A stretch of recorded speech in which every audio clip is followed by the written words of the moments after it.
अधिशासी अधिकारी भारी राजन गुप्ता द्वारा उनके पैतृक निवास बलरामपुर जिले के पचपेड़वा में 9 दिवसीय श्रीमद् भागवत कथा का आयोजन इन दिनों चल रहा है। इस भव्य कार्यक्रम का आयोजन सिद्धार्थनगर जिले के भारतभारी नगर पंचायत के अधिशासी राजन गुप्ता द्वारा अपने पैतृक निवास पचपेड़वा में किया जा रहा है। श्रीमद् भागवत कथा के इस भव्य आयोजन में कथावाचक के रूप में आचार्य त्रिवेदानंद जी महाराज अवध धाम पधारे हैं, जिनको सुनने के लिए हर रोज सैकड़ों की संख्या में श्रद्धालुओं की भीड़ इकट्ठा हो रही है।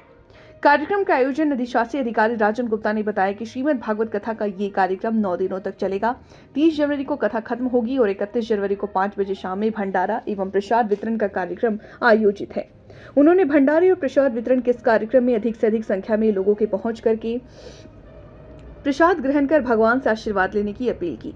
इस मौके पर पधारे आचार्य श्री त्रिवेदानंद जी महाराज ने मीडिया से बात करते हुए कहा कि सनातन धर्म में कथा का बहुत ही महत्व है। कथा सुनकर के मानव को उसके कर्तव्य और उसके लक्ष्य के बारे में सही दिशा और जानकारी प्राप्त होती है। वेद उपनिषद की जानकारी भी कथा के माध्यम से ही लोगों को दी जाती है। उन्होंने कहा कि भागवत कथा का 18 पुराणों में सबसे अधिक महत्व है। भागवत कथा सुनकर के एक पापी को उसके पाप से मोक्ष प्राप्त कराया जा सकता है। जी, पहले तो आप अपना नाम बताइएगा। हमारा नाम है त्रिदेवानंद जी महाराज और वृंदावन से हम हैं। जय महाराज जी, आज कथा हो रहा है जी। सनातन धर्म में कथा का क्या महत्व है और लोगों को कथा क्यों करानी चाहिए? सनातन धर्म में कथा का महत्व ये है, मानव जीवन का जो कर्तव्य है वो कथा मुझे सिखाती है।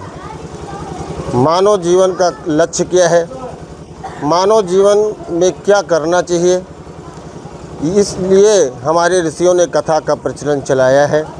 18 पुराण हैं, 4 वेद हैं, उपनिषद है, वेद व्यास जी ने लिखा है। कथा के माध्यम से ही मानव को सीख मिलती है कि मानव जीवन में क्या करना चाहिए, क्या नहीं करना चाहिए, सही दिशा निर्देश सिखाती है ये कथा।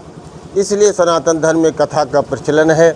भागवत की कथा 18 पुराणों में श्रेष्ठ माना गया है, क्योंकि भागवत कथा प्रेत योनि से मुक्त कराती है। जैसे धुंधकारी जैसे पापी जो जीवन में पाप ही किया था, पाप के अलावा पुण्य कभी नहीं किया था, इसी भागवत को सुना करके और उसको मोक्ष प्राप्त हो गया। सुखदेव महाराज ने राजा परीक्षित को ये कथा सुनाई थी।